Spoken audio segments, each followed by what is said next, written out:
Alright, bitches, let's frickin' go.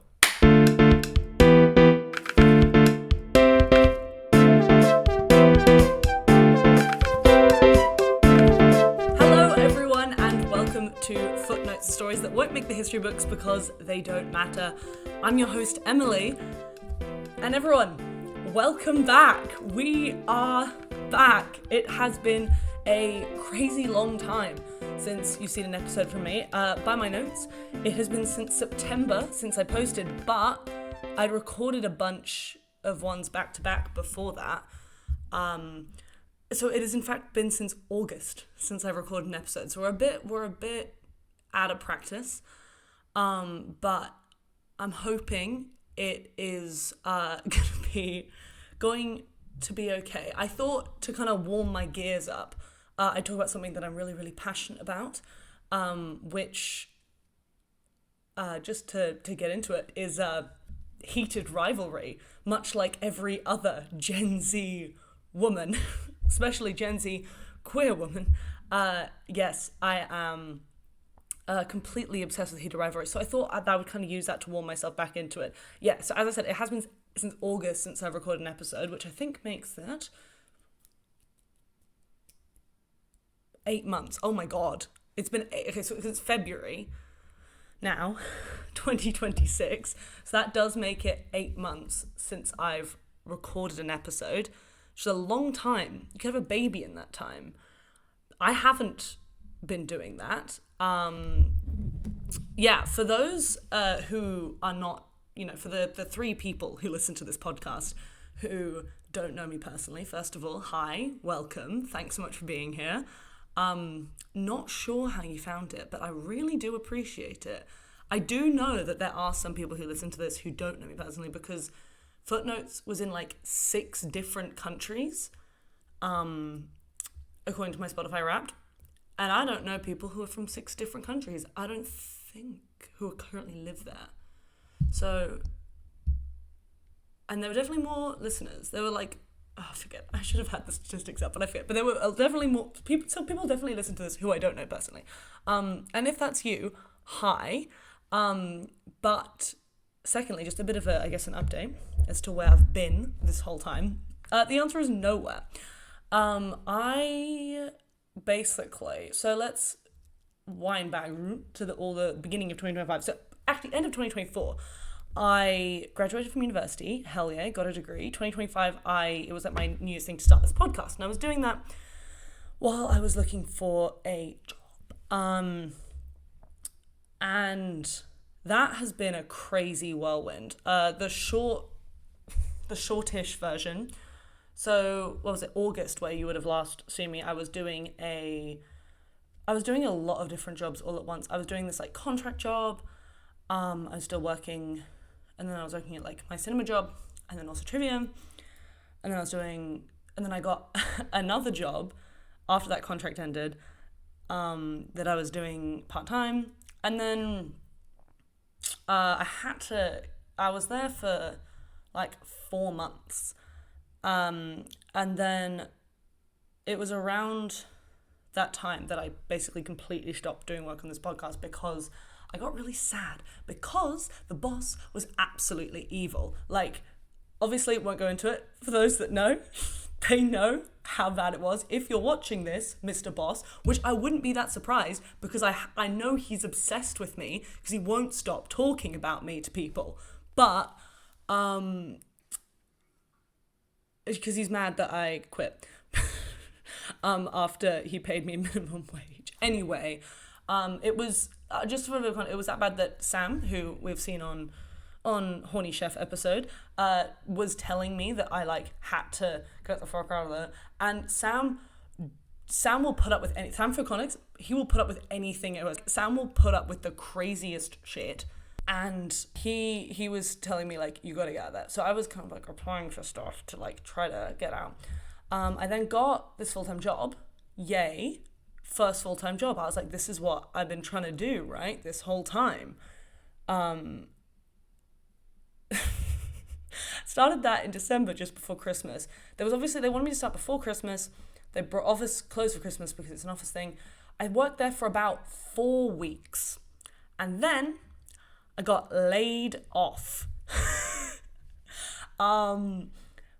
Which was a big shock. It was weird. Like, again, it was really weird. They didn't really give me a reason why. I don't really know the politics of, like, office stuff. It looked like there was some kind of office politics. I don't know.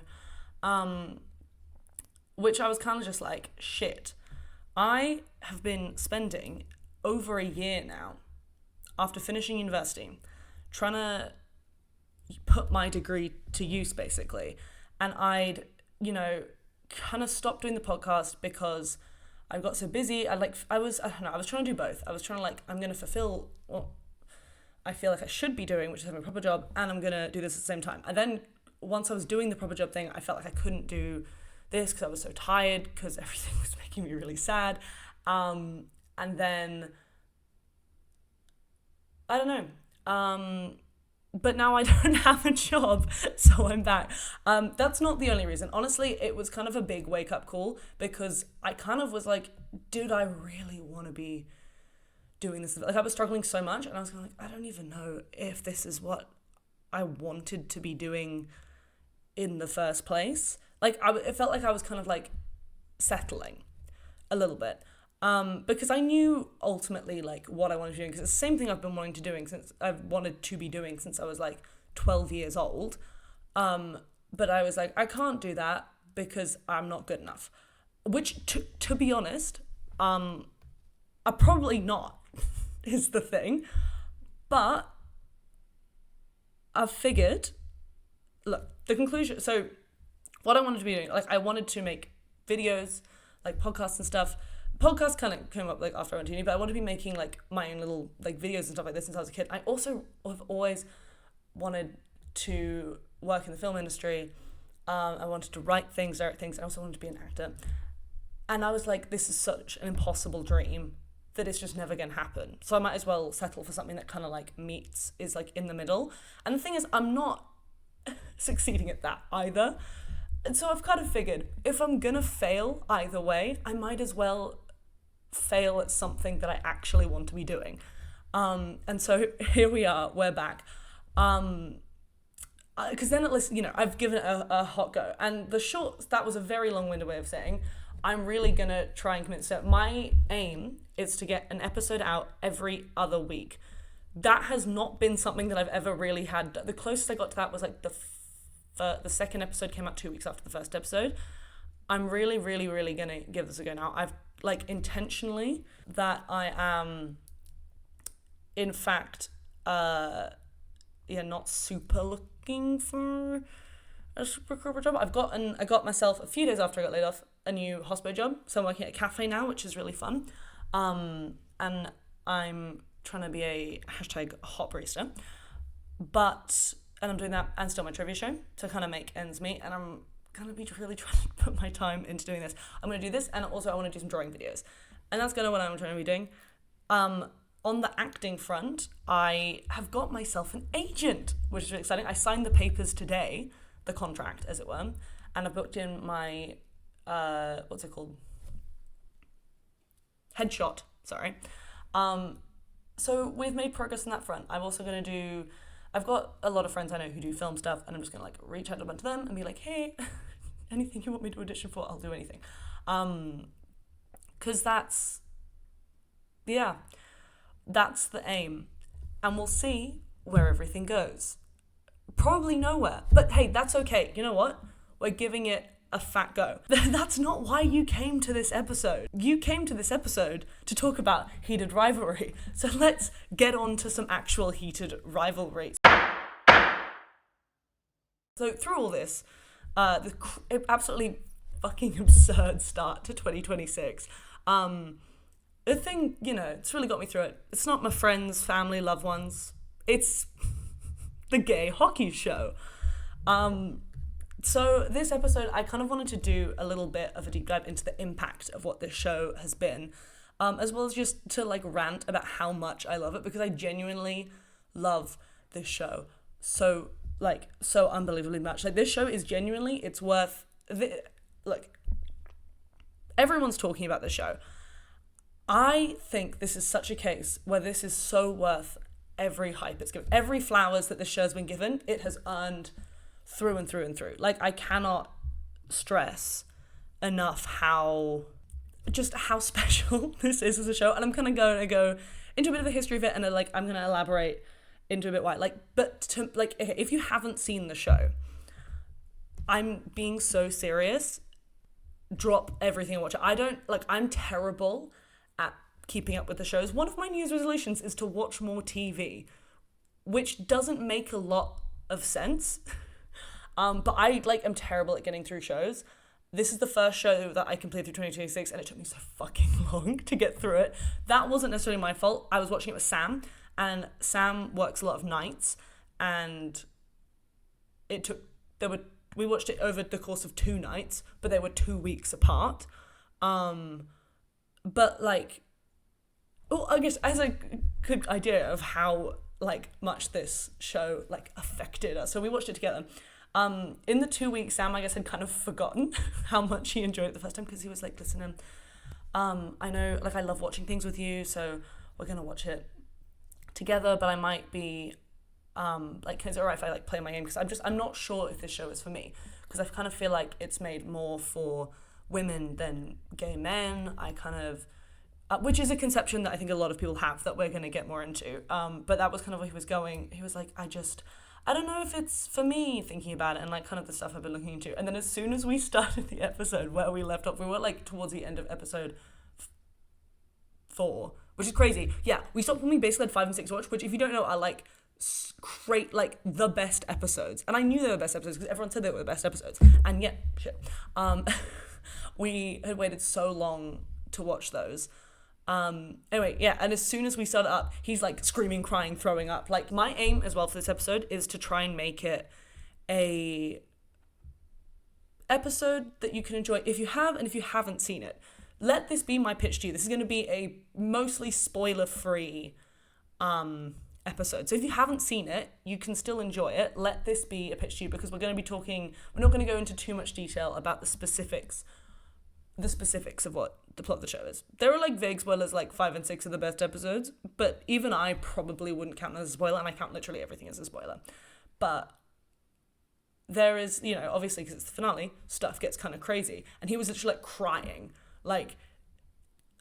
and Sam does not like to cry in front of people, so this was anyway, I was also doing this.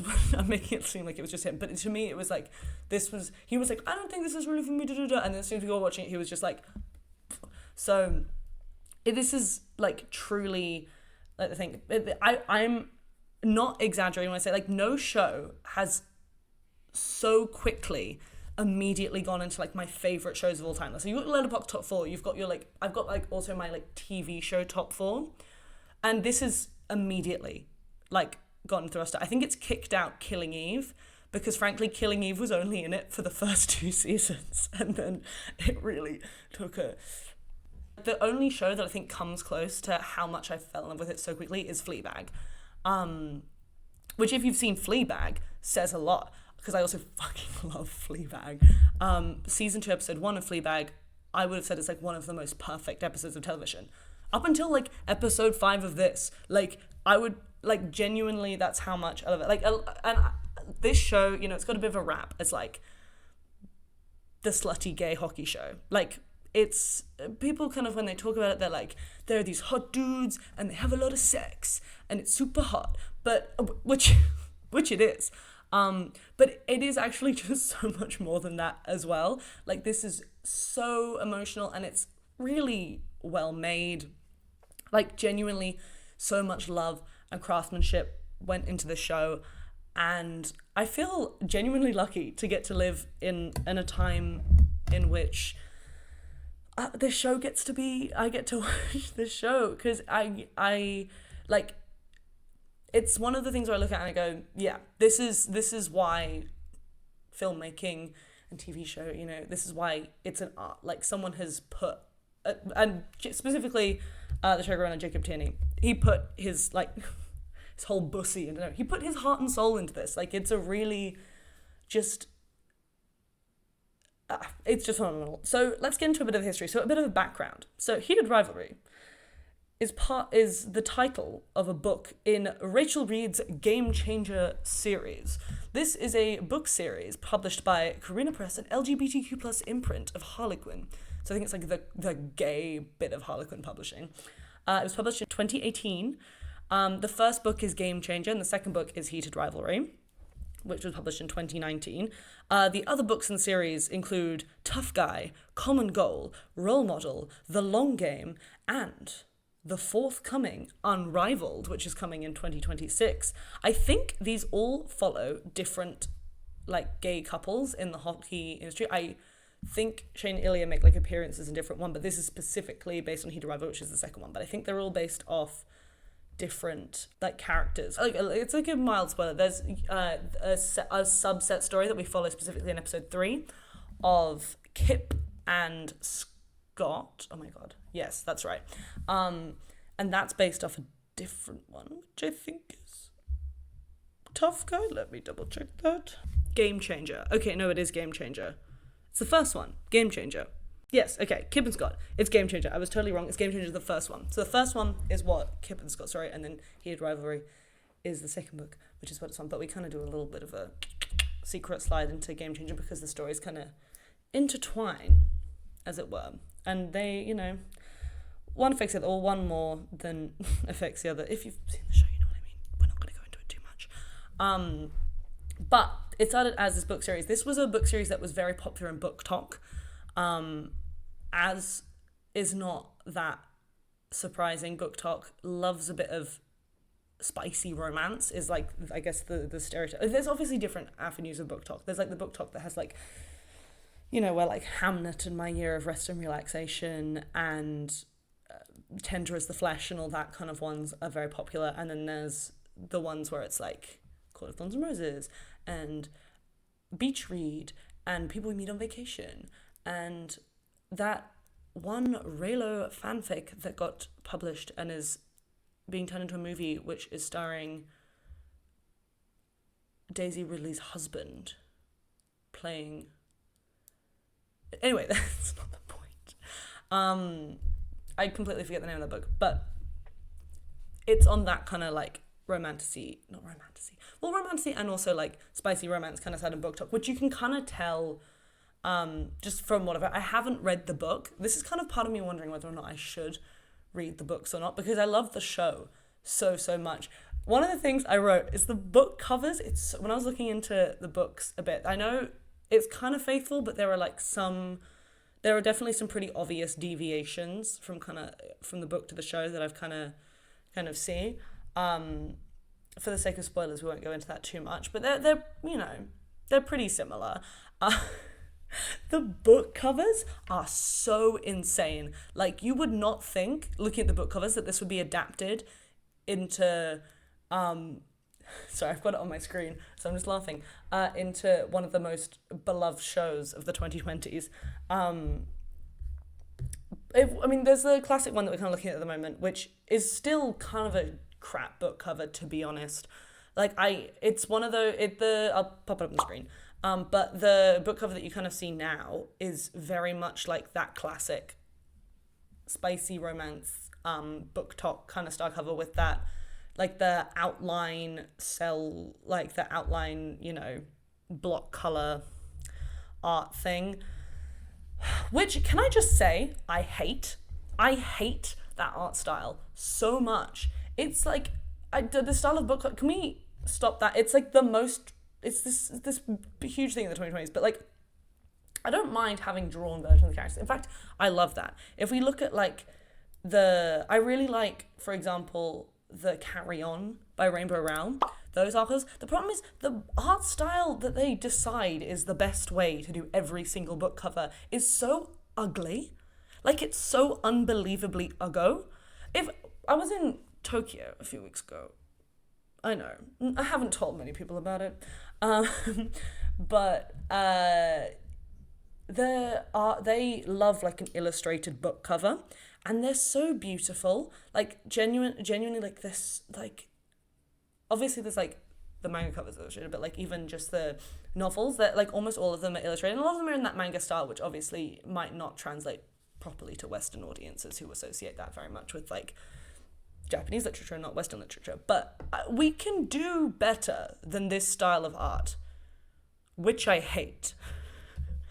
And we should. But circling back, this is not the original cover. The original cover, I'll put up on the screen now.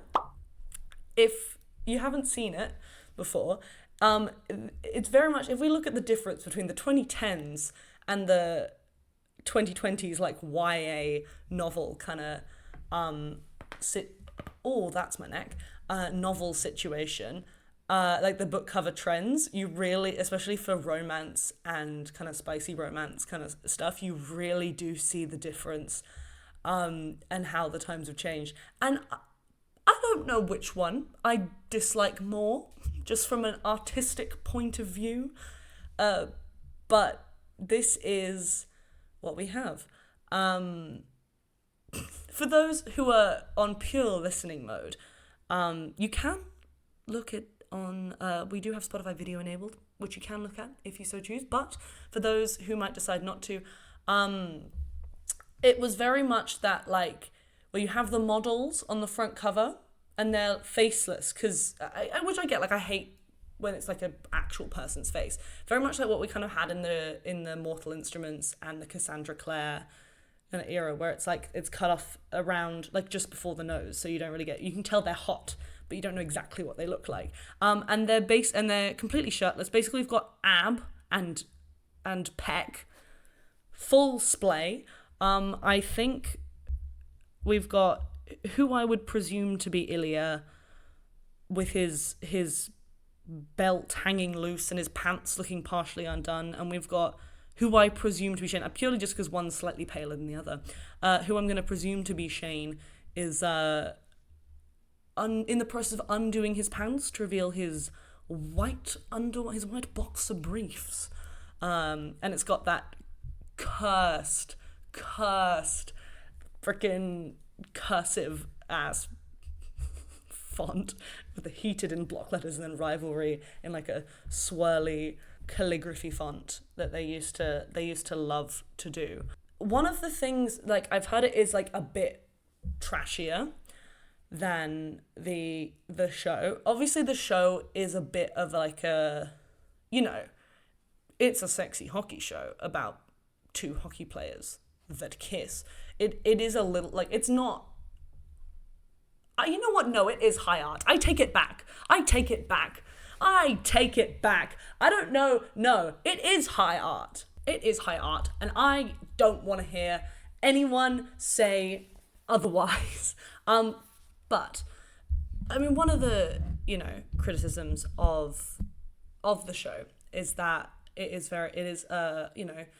in kind of the trope that we see quite a lot of a woman, one presumably a straight woman. We not to assume sexuality with other people, but there is kind of a trope of women writing stories about gay men, and for women, which there is definitely the argument of it that it like fetishizes gay men, which is like a completely like valid criticism, and I have heard is much more present in the books. It's not nice to see, in my opinion, stories that involve two people and it's made for an audience that isn't them, like it's not made for them at all. Obviously you can write what you want. I don't know. That's a whole other argument. But we'll get into that more later. But I have heard that is one of the things. One of the other reasons it kind of makes me not want to watch it is that I know very much, one of the other criticisms I've heard a lot is that the author's favourite child very much is Ilya over Shane. I love both of them so much, but Shane is my little baby. I don't think I have a favourite child. But I hate to see my boy neglected. And I remember she, a while ago, posted this kind of like thing describing the difference between Shane and Ilya. And it did make me laugh. And so I'll just read out some of this. She says, Ilya is cool, Shane is not. Ilya carries grief and trauma, Shane does not. Shane is obsessed with hockey, Ilya is not. Ilya is very intelligent. Shane is not. Ilya is very observant and perceptive. Shane barely notices his own feelings. Shane is very... what does that say? Is very particular and cautious when it comes to letting people in. Very private. Ilya craves and seeks out intimacy, touch/conversation from as many people as possible. And also to say that, which, obviously, Ilya is very intelligent. Underlined. Shane is not. It's very funny. Calling him my himbo king, which I don't think is fair, frankly. They're intelligent in different ways, all right? Yeah, like, obviously, Shane also, like, obviously Ilya, as a character, as being a queer person who's Russian, who exclusively has Russian citizenship, grew up in Russia, like, that's, and, like, he very clearly has a lot of trauma. Shane also has his own shit he's got going on.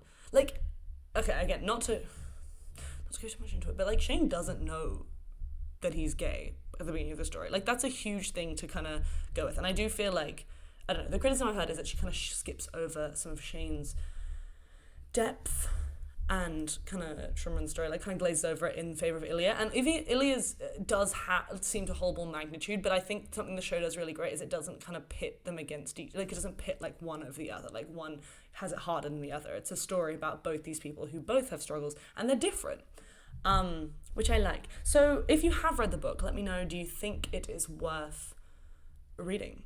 I might do it anyway, we'll see. But I have a lot of books I want to read this year, so I don't know if that's going to be one of them. But moving away from the books, let's talk more about the show.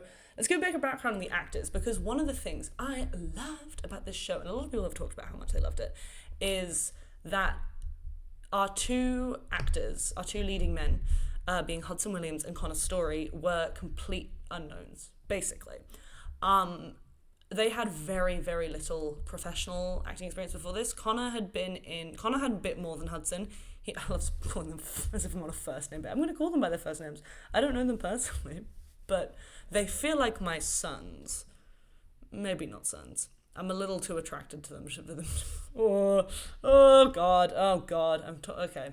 Let's move on from that statement right away. But Connor's main acting credit prior to this was a very short scene in The Joker 2, Folie à Deux. And he also was in another queer short film before that. But apart from that, was really not in a lot. Hudson, even less so. Hudson didn't seem to have any, like, as far as I can, Hudson's only acting credits were in short films before this. Like, from the kind of snippets I've seen, I doubt he was paid for the work. I don't know, but they look like kind of the stuff that, I'd be doing at the moment, where you just, like, help people out because it's out of passion.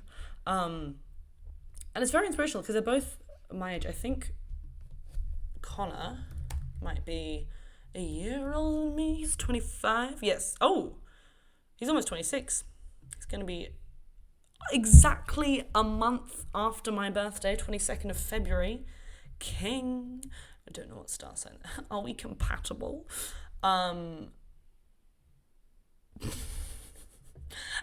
He'll be 20, so he's about 2 years, but I know Hudson Williams is 24. Oh, but he's gonna be 25, so he's about a year up. So they're into it. Okay, their birthdays are so close together. Oh my god, that's so cute. But they are very close in age to me, and really this was like very much like their big break kind of thing, which is really nice to see from me, who's now like just starting. Obviously they'd been going for years before me, so yeah, they had so little experience before this, and yeah, they were not considered working actors before. I mean, they were acting, but their main source of income before this was not acting. Like, they were not making an income as actors. They were both working as waiters, as every actor does before they become an actor, basically. Before going to film this, they like quit their waitering jobs to go do this when they got this role. Connor kind of has this cute story that he's told a few times about how, like, the day he found out he got cast, he was about to get sacked from his waitering job. So he had had a meeting where he was like, they were like, listen, we're writing you up, like whatever it was, like this is the last time, like this is your last strike, like you got to do better. And then he did, you know, his half shift, went on a break, got a call from his manager. They were like, you've got the role. And he came back and was like, listen, I would do better, but I am putting in my notice. And then there's also, with regards to Hudson's, you know, waitering stuff, there's a really funny story, like from a tweet that got passed around recently, which was, it's basically a screen cap of someone doing a review of the Old Spaghetti Factory, which is apparently where he used to work in Canada. And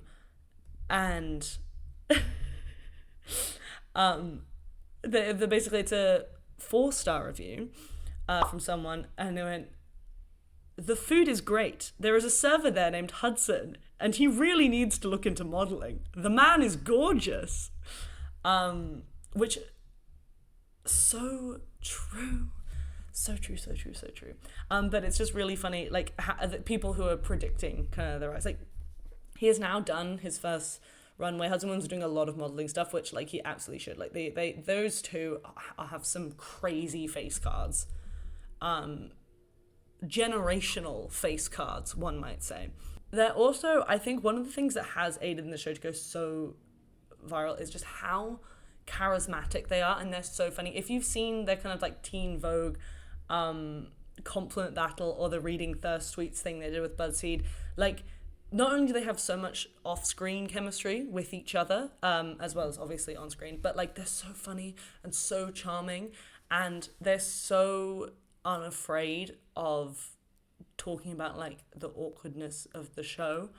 There's a really funny clip that I want to watch, but Hudson ones did a really, actually, it's at times very, again, like this show, very heartfelt, and sometimes, but also sometimes incredibly unhinged. With, on another it was his first podcast, and I actually can't remember the name of the podcast I should put on screen. I mean, he doesn't need my promotion. He's interviewing, you know, Hollywood stars. Pubes are there. Yeah. Keep them well kempt. I don't like anyone going hairless. I like something that doesn't look prepubescent, or like on a penis, it can look like a naked mole rat pretty quick. So just keep it going down from your legs, because if you wear like a Speedo, you shouldn't be able to see it everywhere else, in my opinion, and this is just my opinion. I don't like treasure trails unless it's really like low, or you just have hair everywhere and then it's fine. This is just on me, so like caveat. And then I like to, not the legs, you know, get up in your taint, bend down, look back, trim your butt, because even if you're not participating in anal sex, it's just like, you don't want a fucking trap for your shit, you know? You just want to clean... Oh, your literal shit. Your literal shit. Yeah. You just want to clean that chute. Clean that chute. And... Yeah. It's so funny, because in the other clips I've seen of this podcast, he's talking...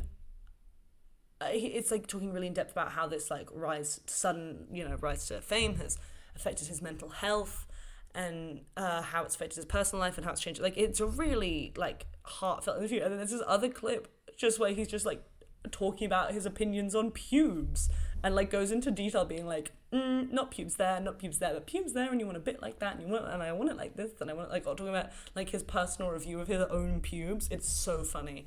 Also, to glaze them up just a bit more, so fucking talented. Like, again, I can't find it in me to claim that this show is just a silly hockey show when these guys are so just incredibly talented. Like they must get into character so well, because like you see like the physical acting, like Hudson's ears kind of go red in scenes when he's been like crying. Like, you see like the physical external effects of it. Like, it's not fake, and I get that that's like acting their job, but there are like, I mean, if we look at, there's plenty of working actors who can't act for shit, but like these guys are so like like really, really phenomenal. The other, talking point, I think I want to big up Hudson's, because we're going to go into, because people a lot of the time will talk about this particular thing about Connor's story, which he absolutely deserves, but let's just big up Hudson for 1 second. All right, now on to Connor. Connor's Russian accent is insane. So this show, I'll get into it, like very low budget. He didn't have like a proper accent, like dialect coach. He had a dialect coach for learning Russian. Connor's story, so Ilya Rozanov, with a name like that, shockingly, the character is Russian, fluent in Russian, speaks with a Russian accent. There's many scenes where he's speaking in Russian throughout the whole scene. Connor's story, not even slightly Russian. Texan, born and raised, just complete yank through and through. Can we say yank? Is yank a bad word now? I don't know. I mean it lovingly. No. I mean it with love. I hope that's not a bad word. I shouldn't say it if it is. But he is like so good at this accent. And so yeah, he had a coach for learning to speak Russian, but his accent, like the accent that he did on himself, like the accent that he does when he's speaking English, was all him. And that is so crazy because like I'm not Russian. You couldn't tell me either way, frankly.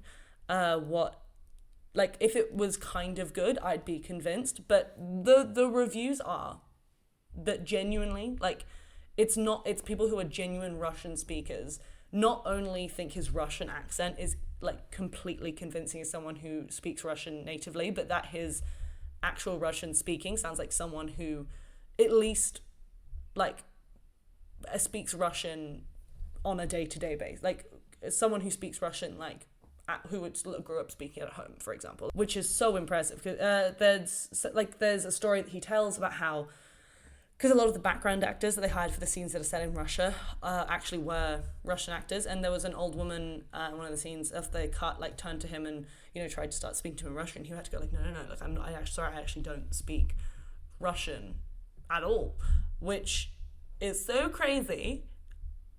If you don't, like, it's so crazy. Someone who picked this up in like a few weeks. In a few weeks, he learned to speak like convincingly enough that genuine Russian speakers thought that he spoke Russian.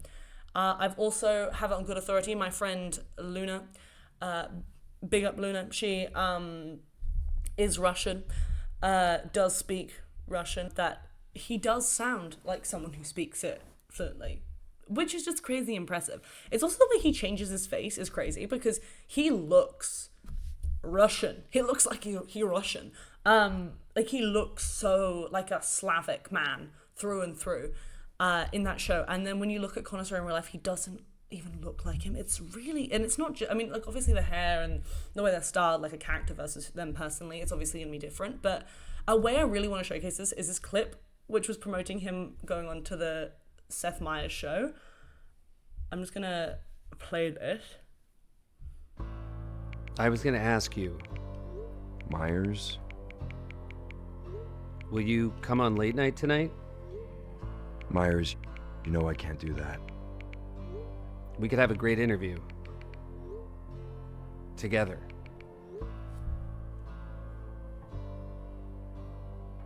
And look, he locks in. Then you see in that moment, wait. I'm coming to late night. I'm coming to the cottage. And wait, you just see in that moment, he just absolutely locks the fuck in.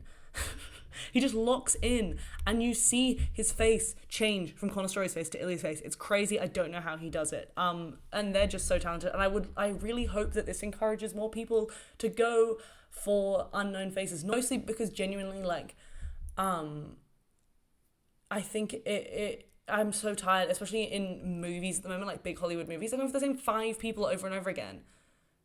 Notwithstanding all the other shit that's gone on with her. I'm tired of seeing Sydney Sweeney in every fucking movie. Even if it wasn't for all the jeans rubbish. I've had enough of... I've had enough of seeing like not every film can have Sydney Sweeney and Glenn Powell in it. I'm sorry. Some of the films have to have we need to have other people sometimes. With that, I kind of want to go more into, again, like this show, it's kind of got its shtick for being like the gay hockey show, which, look, it is, and it's really great. Like as a queer person, I love to see representation become super mainstream. I remember in like 2018 when Love, Simon was coming out in the cinemas, and that was like the pinnacle of gay representation at the time, was that we were having a film in the big screens that had a gay main character. And now we're having like the biggest show of this decade being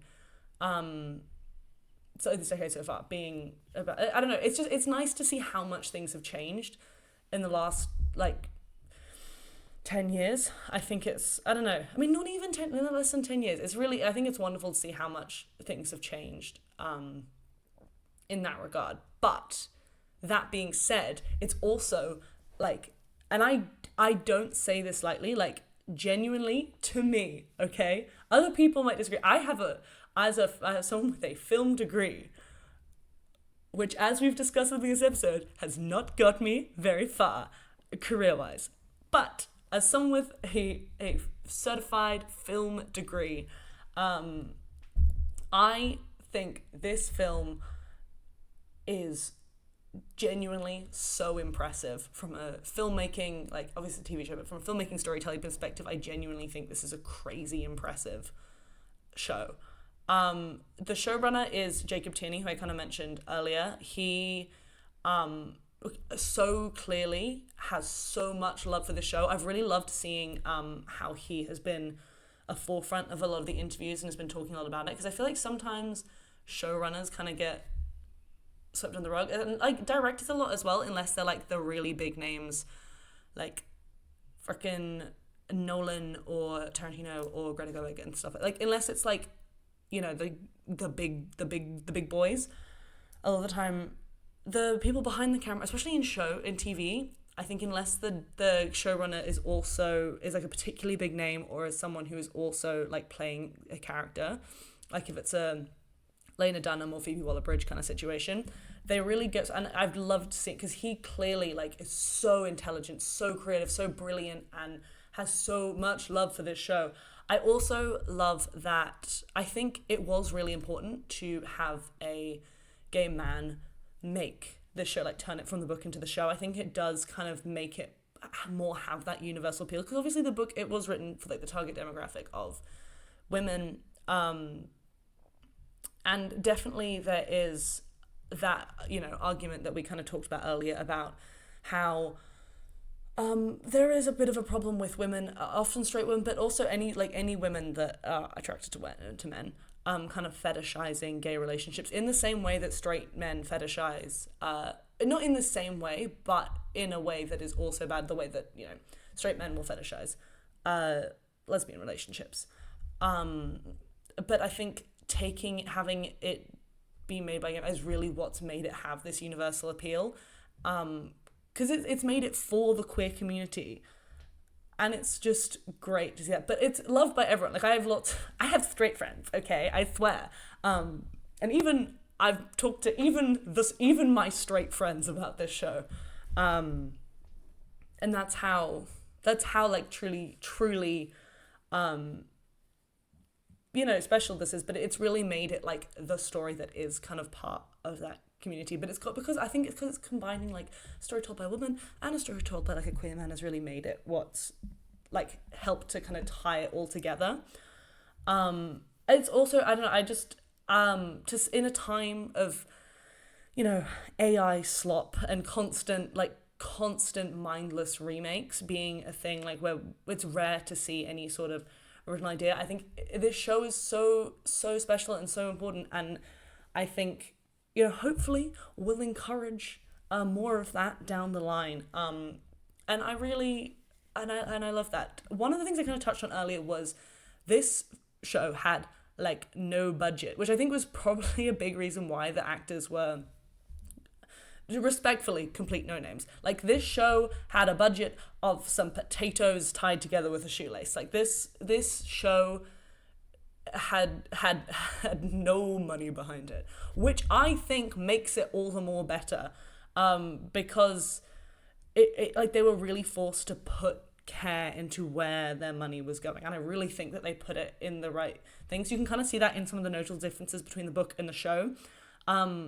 In the last episode in the cottage, this is like kind of, no spoilers, again, no spoilers, but you can kind of see it in this one where in the book, in the cottage, Shane has this huge underground ice rink that they play at, and has a dock with a boat that they jump off and they swim off of it.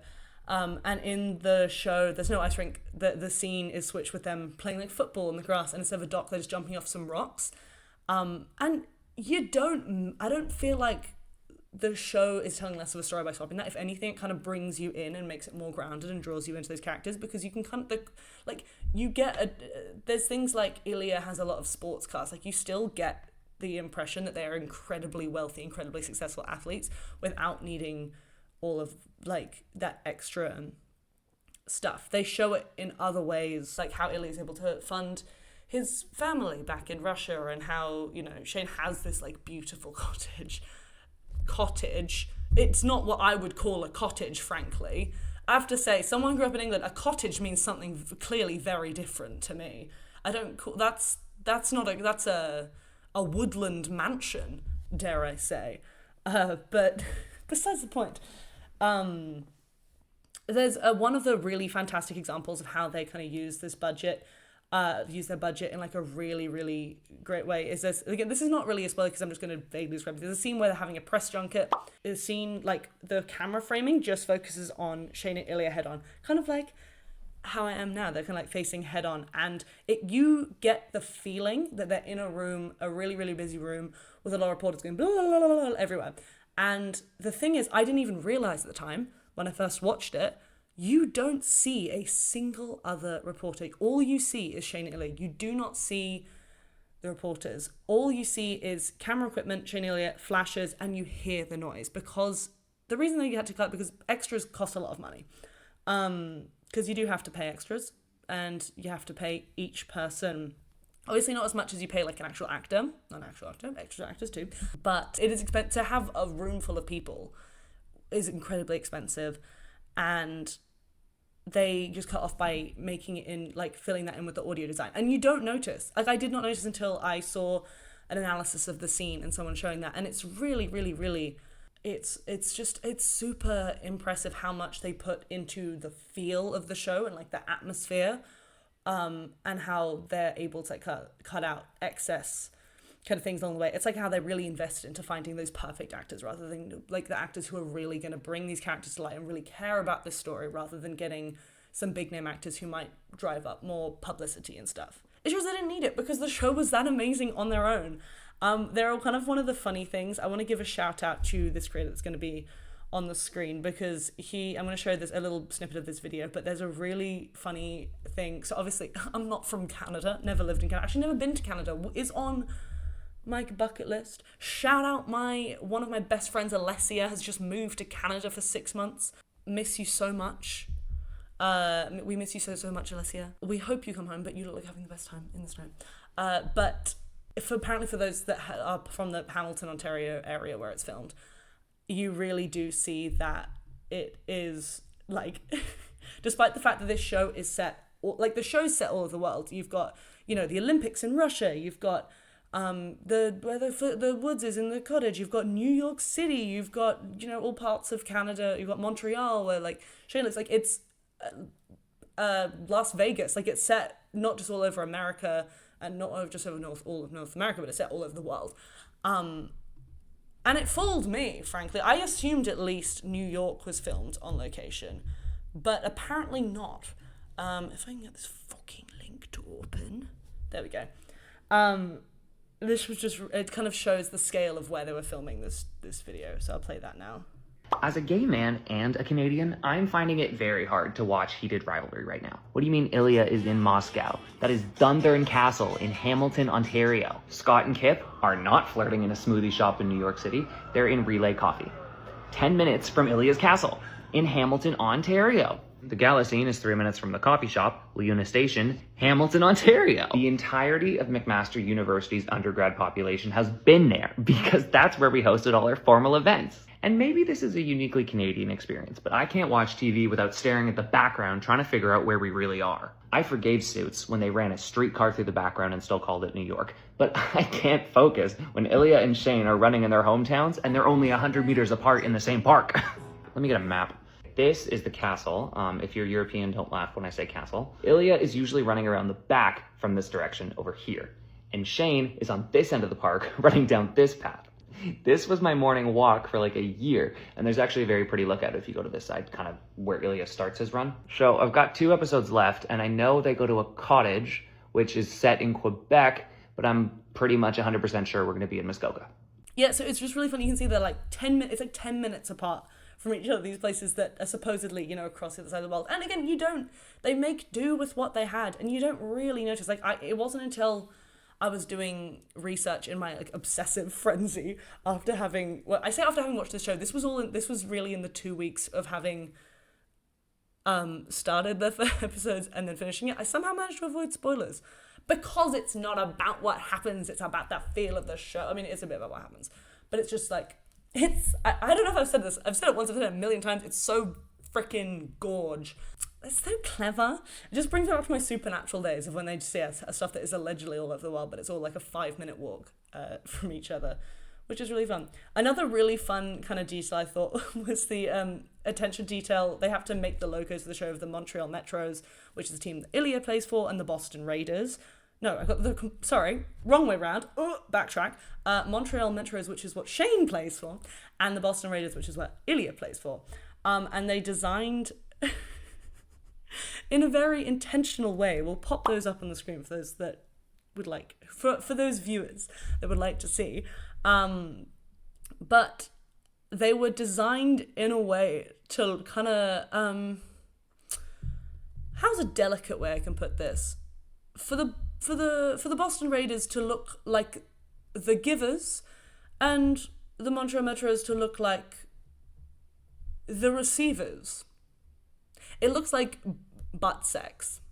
The logos resemble butt sex, and I think that's beautiful. There's an interview with Jacob Tierney where he kind of talks a bit more about this, and apparently there were earlier things of the design that were much less, like, he's confirmed that this is what they were meant to look like. Apparently earlier versions of the design were much less subtle. I'd love to see those if he wants to show them, because I cannot imagine how it would be. Like the Raiders, you could kind of go with the Metros. Like, looking at it, I was like, that looks like a pair of spread cheeks. Just, I mean, look at them, but like it's quite not phallic. Whatever the version of phallic is on a butt is what it is. The Raiders is a bit phallic, but the Metros really, like, when you see them together, it really comes together. Much like Shane and Ilya do many times in the show. So, obviously, show, very small budget. Apparently, despite the success of the show, Jacob Tierney has confirmed that there is not much of a budget increase for season 2, which is very surprising to me. But I guess it makes sense. I mean, I guess they saw, you know, you can make it with this amount of money, you can do that trick again. And I assume most of the budget increase is going to go towards paying the actors and the crew and stuff more, because obviously they've now got more of a, you know, stronger reputation, which means they're more expensive, rather than making the show flashier. I really actually think this is a very good thing, because I don't think budget is the root cause of everything that's going wrong, but everything with such a big budget these days is so, like, not everything, but so many things are so bad that have huge budgets, and I'm tired of it.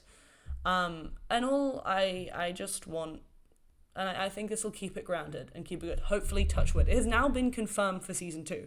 We are getting a season 2 unless shit really hits the fan, which it might do, because as a fan of the society, I have been burned before. So many times. As someone with a Netflix subscription, best believe I've been fucked over many times. Hopefully, touch wood, not this time. It would be kind of like burning money at that point, because this show is so insanely popular, which we're going to get into now. So let's talk a bit about the impact of this show. It's kind of what the episode was supposed to be about, but I've kind of been talking about all sorts of other stuff. but this show like absolutely took off. So we've got a few quick stats for you. So rapid fire. So because the show had like a shoestring budget, it really didn't have a lot of marketing. It was very much like a word of mouth sensation, is what it's been described as. It quickly became a top streaming show, outperforming major, more expensive original series in the US. It averaged 9 million viewers in the first week of each episode release, just in the US. So this is not globally, just out of US on HBO, which is where it's because it was distributed on Crave in Canada, and everywhere else the international distribution is HBO. I think it's slightly different in some places like the UK. Not sure. In Australia, where I live, it's on HBO. The US is on HBO. For a reference, I got an HBO subscription just to watch this show. That's how badly I want to watch it. And now I'm watching other things on HBO because I've never had an HBO subscription before. So I'm like, oh, this is cool. This is fun. Which is why I'm back to watching White Lotus. But as we've established, I've been laid off. I don't have a lot of expendable income right now. Not a lot of disposable income. And I'm using it to support this show because I believe in supporting gay filmmaking. God, I need to calm down. It's almost 9 o'clock. I'm gonna need to chill out. It's laneway tomorrow as well, for reference. So it's gonna be a big day. So just in the US alone, just for HBO, it averaged 9 million viewers just in the first week. For stream, in the days of, that was already like big numbers in the days of prestige television back in the day when it was airing on like broadcast television. That's what it was. Those are already big numbers back in the day. In the days of streaming, this is like unheard of numbers. Like, the numbers of what's expected now is so gone down. 9 million in the first week in just the US is crazy work. It peaked 95 times the average series that's demanded globally, making it a top 2 most in-demand show globally shortly after its release. And it also, so episode 5 received a near perfect 10 out of 10 rating on IMDb with high volume, which is so fully deserved. It got a near perfect score on IMDb, very hard to get, and it's so well deserved because it's just that good. One of the things I've really I've seen a lot of people kind of sharing this similar sentiment to me, but this is really, it really feels like what it felt like to be obsessed with something as a teenager. Like, I was a big Tumblr kid. I really was in the fandoms as a youth. My 2 biggest things I was obsessed with as a youth were Supernatural and Dan and Phil. Those were like my biggest fandoms as a teen. Speaking of Dan and Phil, you can imagine 2025 was a big year for me then. We don't talk about the ending of Supernatural. Speaking of gay rights, but it really, like, the way I used to get into shows as a teen, it feels like that. And it's such a nice feeling now. It really was, when I started the show, I was working my freaking full-time job. And I remember, like, not in front of people, because I had my own office, but I was, like, kind of crying in the office. And part of it was because I was so invested in the show. And I think I also, this is again getting back onto me, I was kind of thinking about how much I wanted to be a part of making something that special, and how I was wasting my life trying to compromise on that. And maybe I still am. I'm not really sure. I've entered my mid-20s at the beginning of January. I'm 24 now. Unk and chopped. And I don't really know what's going to be next. Not the point of this podcast, but, you know, it really is bringing up, like, the really strong emotions I have. Like, I have not been this parasocial about 2 actors that I do not know, 2 celebrities that in a very, very long time. And it's kind of lovely. It's bringing back, like, a warm, it's nice to really love something. That sounds terrible. I have things in my real life. It's nice to really love, like, a piece of media like this. Like, it's been a really long time since I've loved a piece. Like, obviously I have things in my real life that I love. I love my friends. I love my boyfriend Sam. I love my family. I have lots of things in my life that I love. I'm okay. But a piece of media, like, I haven't, again, because I've been struggling to finish, unlike Shayna Delia, I've been struggling to finish shows and books and long form media in favor of short form media, which I think has been the thing with a lot of people in like the kind of scrolling era. You know, there's a short form is very popular. I've been, speaking of, follow Footnotes on TikTok for some of my short form content, but it really is.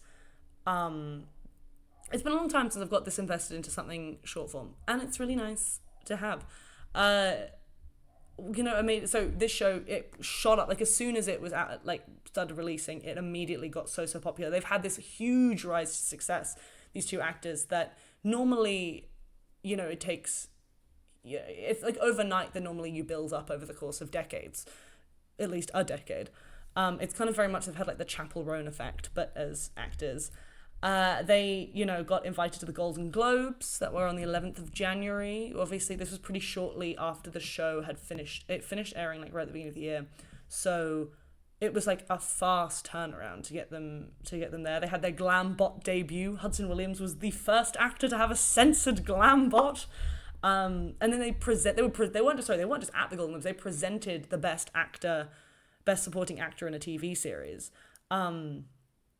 Which is crazy, and like people have been talking about how like you see videos of them there, and everyone is trying to talk to them, like it's like they are the big names of that night, which they are, but they like this is like their first big thing, and it's crazy. Like they you see like things where you know, actors that are huge, like have been doing this thing for years, if not decades, are so excited to meet with them.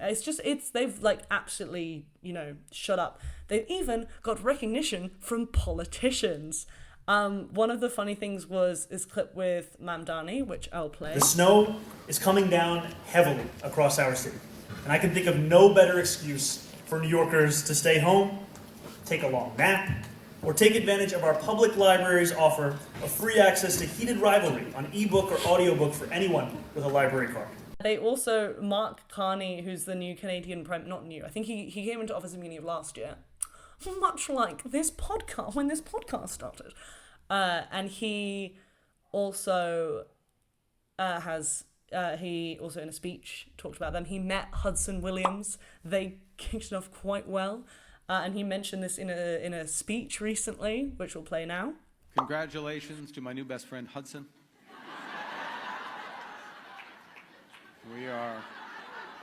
I don't know if you saw the energy on that carpet. No, I felt it.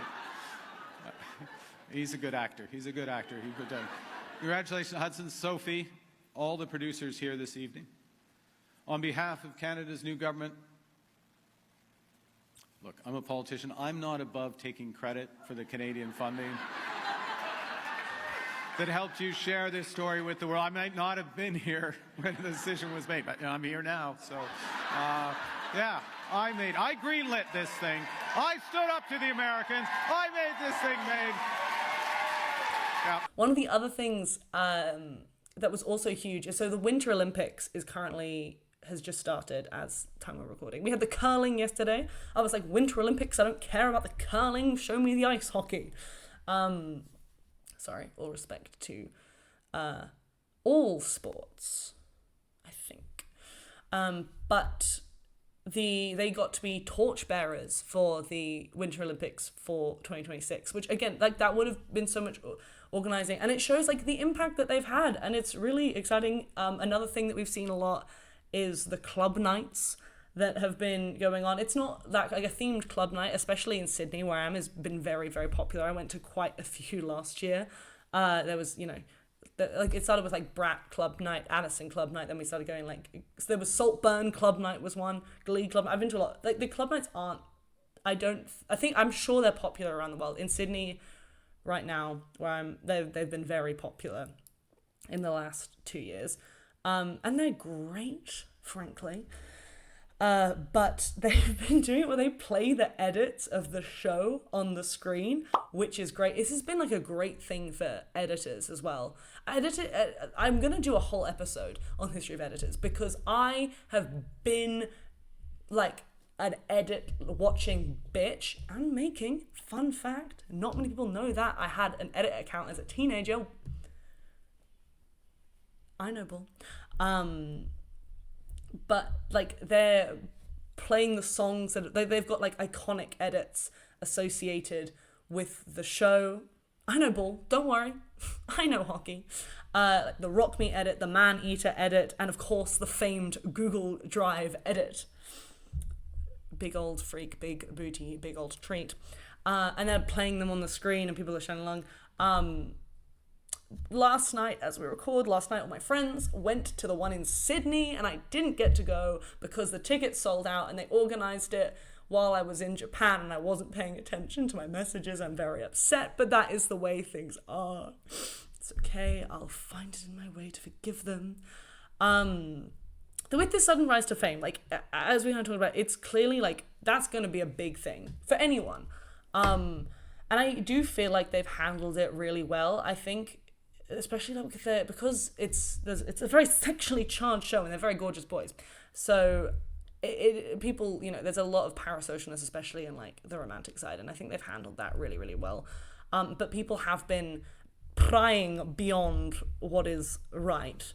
One of the things Hudson Wong's girlfriend has really like they've been clearly trying to keep it private, and people are just not leaving him alone. So Dumois, the great news outlet that it is, kind of posted a thing, not only kind of slamming the show, but also outing who his girlfriend is, like revealing like her, because it's quite public now. She runs a tattoo parlor. She's a tattoo artist, which is cool as fuck. She's a tattoo artist that gave Hudson and Connor their matching sex cells tattoo, which I think is really. I don't know anything about her. Everything I know, she seems cool as fuck. But they slammed the show and then also were like, and here's this man's girlfriend who was trying to keep, like, who they're trying to keep private. And he commented, "You know, I've grown quite unfond of you, Dumois," which I think is really fair. He's kind of talked a bit about this. I've got this like quote, which I think is like a really fantastic quote, where he's going, "This is the first time in my life I've been having this many eyes on me. They've seen me naked, they've seen me kiss, they've seen me be in love with a man on a screen. It's only normal for people to try to transfer that over to mine and Hudson's real life," he said. "I feel honoured to be able to bring someone to life that so many people feel seen, understood and represented by, and I think that transcends whoever I'm sleeping with in my real life." Sorry, that was from Connor, not from Hudson, obviously. But as he talks about Hudson, it'd be weird if he's talking about himself in the third person. I think last week, going back to Hudson quickly, he soft launched his girlfriend on his Instagram, and it's good that he's like doing it on his terms. She's fucking gorgeous, I have to say. She's like, I am guilty. I did like find when the thing came out. This is because I was bad of me, because frankly this is the exact opposite of what I want us to do. I don't know. Her Instagram came up. And I was like, God, she seems like a cool baddie. I do like to think this is perhaps a sign of my frontal lobe developing a little bit, that I can see this and not be upset, because I know that there was definitely a time in my teen years where I would have been, by my new celeb crush, like having a real life partner and me being crushed.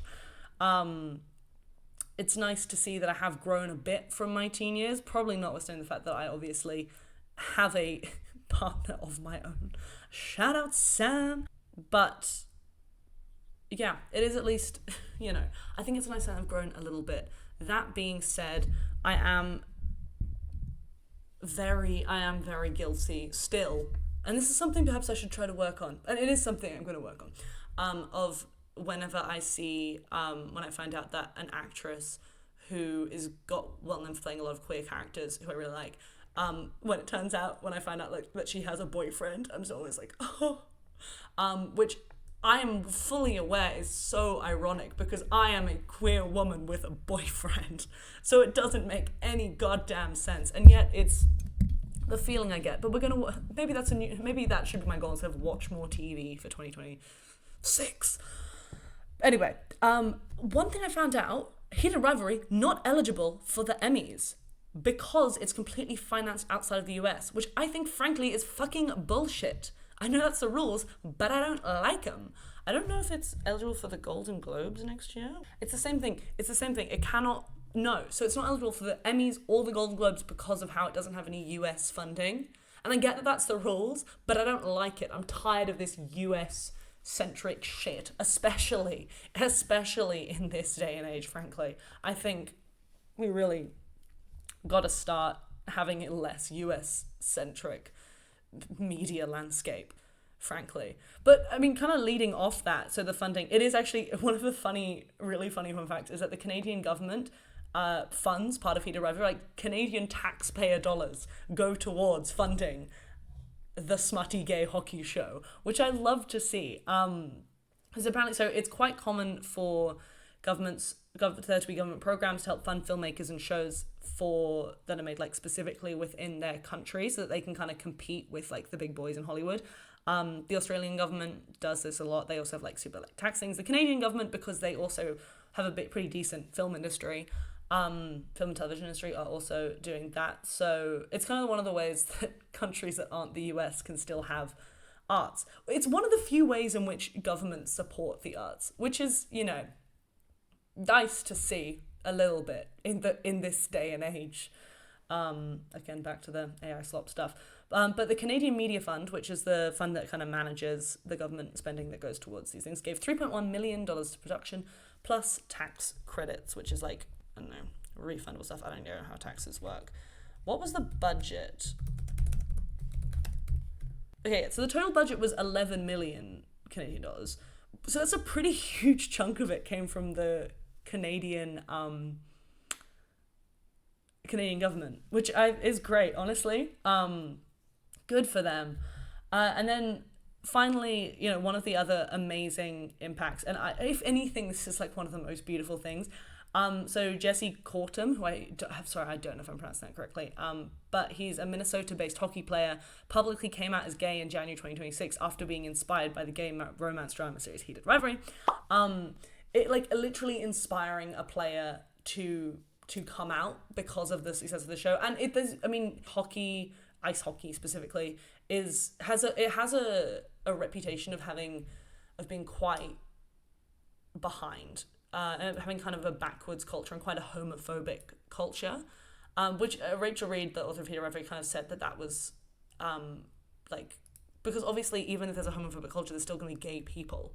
And she was kind of like writing it as a pushback on this homophobic culture. And you can see like they have now done things where they're having like these mascots with the flags, they're putting like rainbow flags up and on the seats, it's a really, like, obviously it might seem a bit performative. Performative is a great way to start though, and I think it's nice, and it's amazing to see it have like real world effects on this man's life.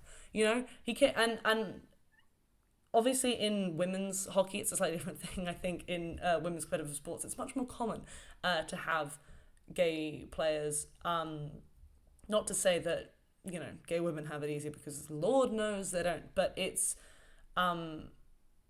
such a difficult, like, it's still such a stigmatized thing for there to be gay male athletes. And this is just like, I don't know, I just think it's so beautiful. There's also this TikTok trend of athletes. There's a quote in the show which is "You deserve sunshine," which I think is heard from one of the main songs. Sidetrack, insane soundtrack on this show. I think Jacob Jr. apparently like based a lot of the show around the song "I'll Believe in Anything" by Canadian rock band Wolf Parade. Apparently, like, the show is inspired, like him taking on the show was inspired by that song. But there's a line in the song that says "I need sunshine," and the line they say a lot is specifically referring to Scott and Kip in episode 3. But they say like, "You deserve sunshine," like you deserve to be shown out in public, and, you know, to be happy and to be your true self. And people have been kind of playing that song and showing and it's like pictures of people's like faces censored, who are like pictures of them playing like what? Sorry, I'm getting really emotional. While they're in the closet, they didn't feel they were able to come out, and okay. Oh my God! All right, we need to wrap this up. But it just shows the tremendous impact of this show and the beautiful effect that it's just having on the world, and I think that that's really special. So, with that being said, thank you so much for watching this episode. Footnotes is returning. I'm really trying to hold myself to it. I've got people bullying me to do this if I don't do it. I'm hoping this episode will be coming out in the next few days because I think I've been pretty good when I've been recording, so it shouldn't require too much editing. But this podcast will be continuing. We've got some good things lined up. I've got some episodes that I recorded that I never actually edited, which I think I'll probably put up. I say some. There's one specific one. There was another one which the audio failed, and I'm really annoyed because it was a really good episode. But that being said, we've got more coming up. I think there will be a few where it's just me. Hope that's okay. I will try and organize some collab ones as well coming up so that we can have a bit of a mixture of those. But this has been great to be back. Footnotes does have social media now. We have footnotes.pod on both TikTok and Instagram. So chuck me a follow there. I'm going to be posting some other stuff on my Reels thing because I'm trying to be an influencer. Like a fucking idiot. But with that being said, thank you so much for watching / listening. Please do return for episodes. Stay tuned. That we're going to have more coming out. And to quote the show, follow your dreams, whether that be quitting your job or getting sacked from your job, trying out that thing that you don't think you're good enough to do, but giving it a go anyway, or being with the person you love despite, you know, the structures that are holding you back, because you too deserve sunshine.